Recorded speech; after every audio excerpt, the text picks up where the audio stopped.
Kita ke informasi selanjutnya. Komisi Pemilihan Umum belum lama ini telah melakukan pendaftaran nama-nama pemilih dengan kategori penyandang disabilitas mental atau orang dengan gangguan kejiwaan. Kebijakan ini disambut baik oleh sejumlah aktivis dan organisasi yang menyuarakan hak-hak penyandang disabilitas.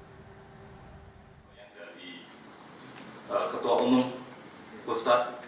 Hak-hak penyandang disabilitas telah diatur dalam Undang-Undang Nomor 8 Tahun 2016 dan juga Undang-Undang Nomor 7 Tahun 2017 tentang pemilihan umum.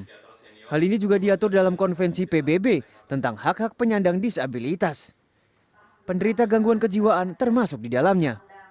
Ketua Perhimpunan Jiwa Sehat Indonesia Yeni Rosa Damayanti menyatakan bahwa tidak ada kategori khusus atau batasan bagi penderita gangguan mental dalam partisipasinya di pemilihan umum. Yeni juga menambahkan tidak perlu ada pendampingan khusus bagi para penyandang disabilitas mental kecuali ada permintaan dari penderita. Mulai dari depresi, ansietas, bipolar, skizofrenia, semuanya boleh memilih karena tidak ada larangan dari undang-undang manapun juga yang melarang mereka untuk memilih, itu satu. Kedua, undang-undang yang ada justru melindungi hak-hak mereka, bukan melarang mereka, termasuk perlindungan terhadap hak-hak politik mereka. Jadi alih-alih menghalangi mereka untuk memilih, undang-undang yang ada, utamanya undang-undang tentang disabilitas dan undang-undang kesehatan sendiri pun itu melindungi hak-hak mereka, termasuk hak-hak mereka untuk berpartisipasi dalam pemilu. Jadi kalau ditanyakan apakah ada yang boleh dilarang, tidak ada. Semuanya sama haknya.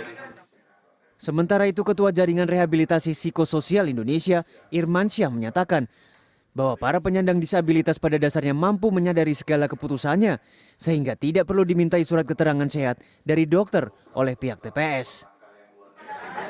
Bahwa orang tidak bisa memilih itu bukan karena dia surat keterangan dokter, mana memang situasi tidak memungkinkan dia memilih. Dia lagi di ICU tentu dia nggak bisa milih, masa kita paksa dia milih kan? Dia lagi kehilangan kesadaran, dia ketabrak, dia lagi pingsan, ya tentu dia nggak bisa milih. Jadi untuk apa? Apakah orang misalnya lagi pingsan tuh mesti ngurus suratnya dia boleh dia tidak boleh memilih? Ada surat keterangan bahwa dia tidak bisa memilih gitu. Ada nggak? Ya contohnya ya orang lagi dirawat di ICU kehilangan kesadaran. Apakah dia itu akan mencari surat bahwa dia tidak boleh memilih? Nggak perlu kan? Pada prinsipnya itu nggak perlu. Perhimpunan Jiwa Sehat Indonesia mencatat saat ini total penderita gangguan mental kategori emosional ada sekitar 6% atau 14 juta jiwa dari jumlah penduduk yang terdaftar dalam DPT. Sementara penderita disabilitas dengan kategori psikotik sekitar 400.000 jiwa. Sejumlah organisasi yang difasilitasi Badan Pengawas Pemilu ini berharap hak para penyandang disabilitas bisa terpenuhi. Mereka berharap masyarakat dapat merangkul para penyandang disabilitas baik fisik maupun mental untuk berpartisipasi memberikan suara pada pemilu. Albi Pratama, Jakarta. Dan itu memang tanggung jawab partai politik juga, bukan hanya penyelenggara pemilu. Partai politik punya tanggung jawab melakukan pendidikan politik. Selanjutnya